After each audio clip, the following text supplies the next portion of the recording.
Now, the last time I used a MacBook, well, that was a long time ago. It was actually an Apple MacBook. I think it was called polycarbonate.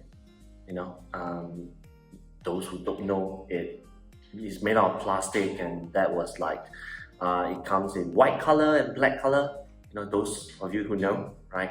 And that was actually way back in 2006. But the thing is, that was actually for work, and so I mean, the laptop doesn't belong to me. And other than that, I've actually been, I've always been a Windows user, be it PC or laptop, right? So hi everyone, my name is Johnny, and welcome to my YouTube channel. And if this is the first time you stumble upon my channel, welcome. And for those of you who, who are returning, I mean, thank you for your support. So first off, I mean, a little over a week ago, I finally made the switch from Windows to Mac and bought the new MacBook Air, right? With the new Apple M1 silicon chip. Now, and for the past 1 week, I've been using the M1 Air for all my editing works. And of course, this particular video will be edited on the M1 Air. And I mean, some of you would be wondering, it's like, why now, Johnny?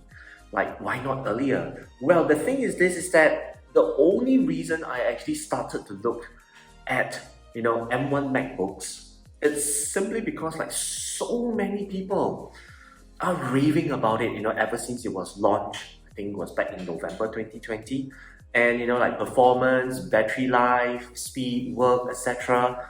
I mean, even some of my friends who are actually software engineers, they are praising the M1 laptops, to the sky, because they're saying that, wow, it's so amazing, Now, it's not to say that, my Lenovo Legion 5, the AMD chip, it's not doing a good job, with video editing. I mean, it's very good, it's very powerful. But with the new M1 MacBook, I mean, if they could actually render videos faster, it'd be great. So in one of my previous videos documenting my visit to the floating Apple shop, the one at the Marina Bay Sands, I took the opportunity to really test out, the new M1 MacBooks, and the results actually really blew me away, right? So in this video, I would actually be talking about the top 3 things to consider about the M1 MacBook, the M1 MacBook Air, and after using it for the past 1 week. And of course, for those of you who actually missed my unboxing and the initial setup, you might want to check out the links below. I'll actually put the video links in the description below. You can go and check it out, right?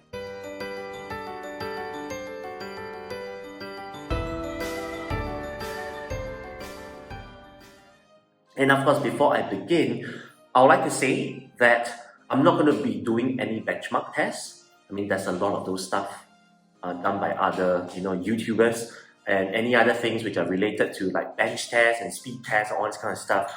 I will just be gonna be sharing my opinion, about this particular laptop as a regular laptop user, and hopefully my opinion about this laptop will be able to help you to decide whether is this the right one for you from a casual Windows user perspective.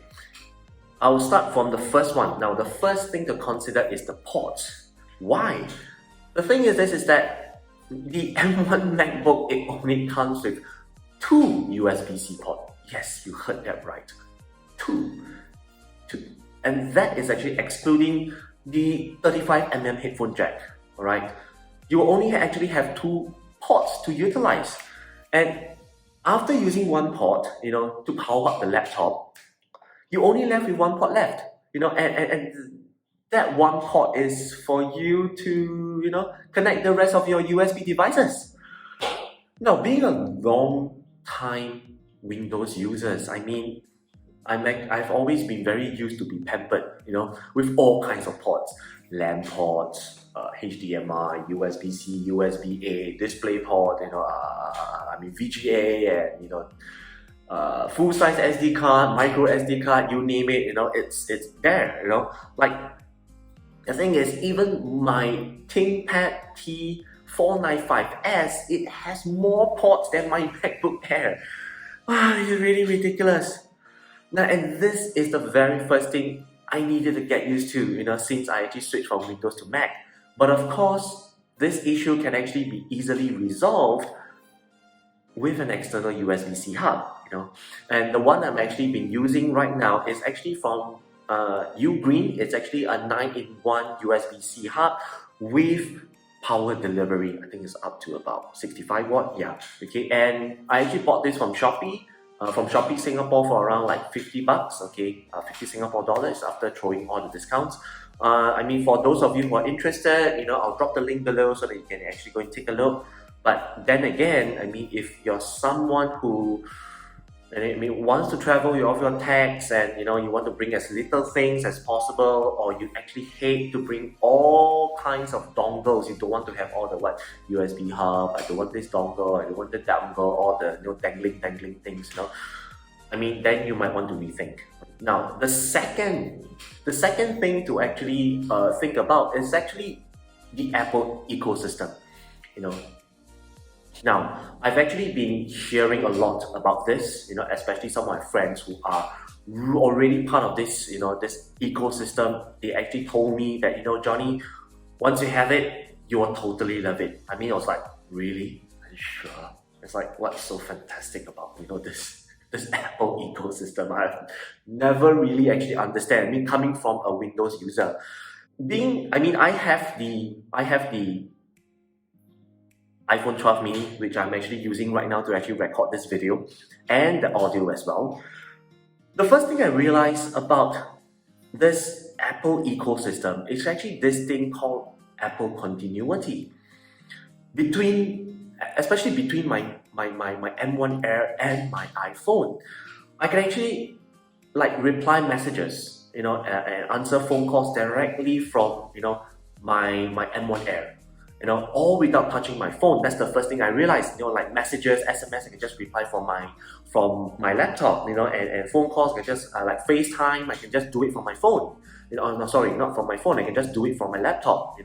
Yeah, and without touching my phone. I mean, that is something that wow, okay, that's amazing.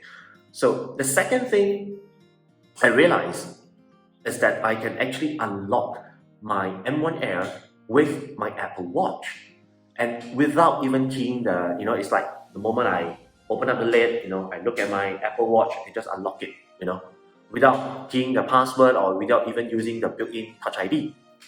They are locked, That's the second thing. And the third feature which I realized about the Apple continuity, the third feature which I like a lot is actually this thing called Apple AirDrop. Now, I mean, it's a very simple feature to simply send and receive files between Apple devices. For my case, it's actually between my M1 Air and my iPhone. I just need to select the files, the pictures, the videos which I want to share. I select AirDrop, okay, and then I choose my M1 Air or my iPhone or another MacBook or another iPad, and I click send. It's done. Done. Within done. Okay. Now, being a long-time Windows user myself, whenever I want to transfer file, those of you would know, okay, if you want to transfer files from one Windows PC to another laptop or to another PC, usually, you will do the following steps. Plug in a USB drive, right? A thumb drive or a flash drive, right, into the first PC. You wait for it to connect, pop up, and then after that, you copy the file that you want into the flash drive. And then after that, you remove the flash drive from the first PC, and then you repeat the same process in the second PC, and then you copy the file over.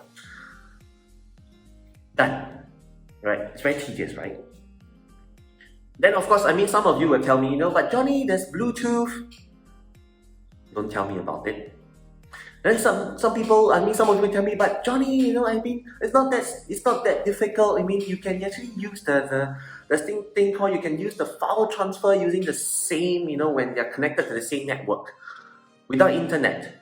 Well, the thing is, this is that in the initial setup is very tedious, and to send the file is not that straightforward. I mean, some of you may correct me that no, it's not that easy. But the thing is, this is that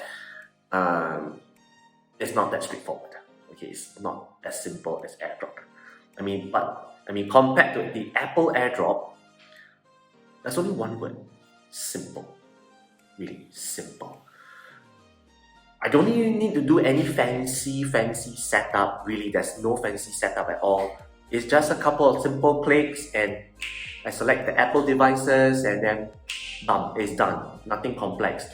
I really do not know how it really works. I mean, hats off to all the Apple engineers for making this kind of, you know, sharing between Apple devices so simple. Okay. The third thing, after sales support. Now, of course, some of you who actually watched my previous video, you will know that I was previously an iPhone 4 user many years ago.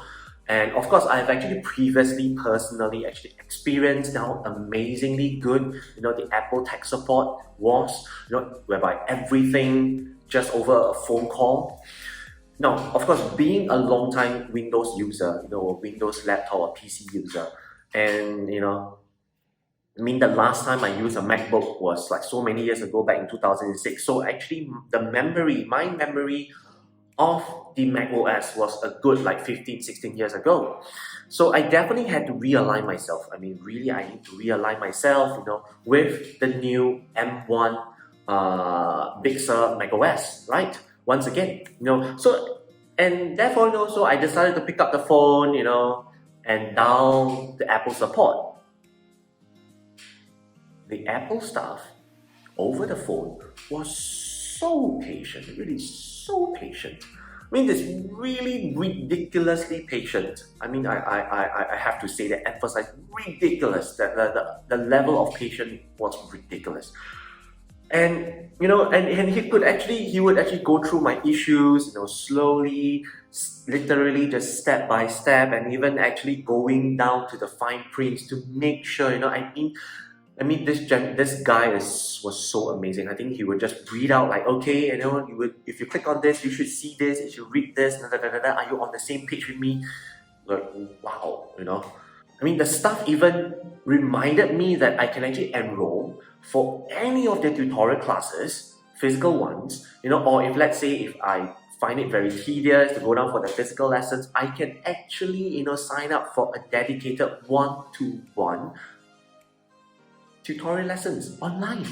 But of course, the limit is, I think, is about 20 or 30 minutes. I mean, those of you who have been there, maybe comment below, like, what was the experience with all these kind of tutorial classes. I mean, I haven't gone for them because I'm actually working in the daytime. And the best thing was, I actually asked, he said, any limit? The guy was like, no, there's no limit. I mean, these classes are free. These tutorial lessons are free. It's really to, you know, let you really experience about, you know, the Apple product, you know, to really use it. You know, I mean, no limits. Sweet. You know, and thinking back, thinking back, you know, all these years whereby I've been a Windows, you know, user, honestly speaking, I've never really trusted the tech support provided by the various manufacturers. Or because even if I were to use them, I have to bring my laptop down for them to take a look, my PC for them to take a look.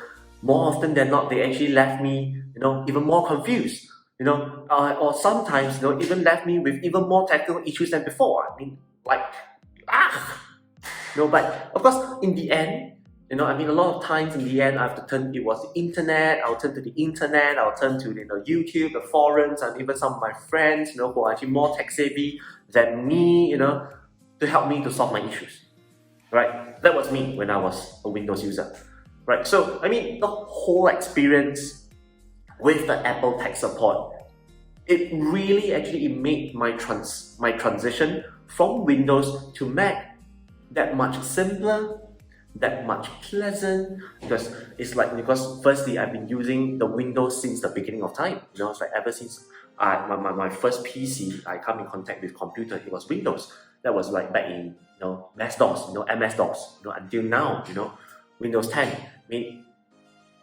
casually, I've been using it for so long, and to use a new OS like the Mac OS, it can actually be very daunting at times. But Apple did a fantastic job here, brilliant, perfect job here.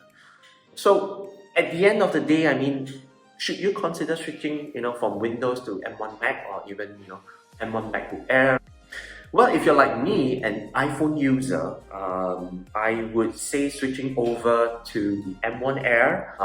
It's a pretty simple choice. I mean, it's a pretty straightforward choice because you're getting a similar product, right? So for me, this particular M1 Air, the base model, which is the 8-core CPU, 7-core GPU with 260 gigabyte variant, 8 GB of RAM, it actually starts from 1,449 Singapore dollars, and it can go upward depending on your customization. The 8-core GPU, 512 GB variant, it actually starts from 1,799 Singapore dollars upwards. You can customize it further. But I mean, if you were to ask me, like, would I keep the M1 Air? Well, the thing is this, personally, I would say that it's still early days, because I've been actually only using the M1 Air, mainly to edit my videos, and I've only been using for 1 week, So, I mean, in terms of performance, I mean, so far in the area of video editing, it's been far better than my Legion 5. Alright, my Lenovo Legion 5. But I'll definitely need, more time with the M1 Air, probably a 1 month or 2 month or even 3 months period to really know, like whether is it really good, is it really that good, so that I'm actually able to make a fairer comparison, whether is it worthwhile, to ditch Windows and switch over to Mac OS or to get the M1 Air. But there you have it. I mean, those are my top 3 things, to consider after, 1 week of, usage. But of course, if you guys enjoyed this video, please smash, the thumbs up button. And of course, don't forget to subscribe, to my channel so that you can receive the latest notification on my upcoming tech review. And of course, please leave your thoughts below in the comment section or even a small review.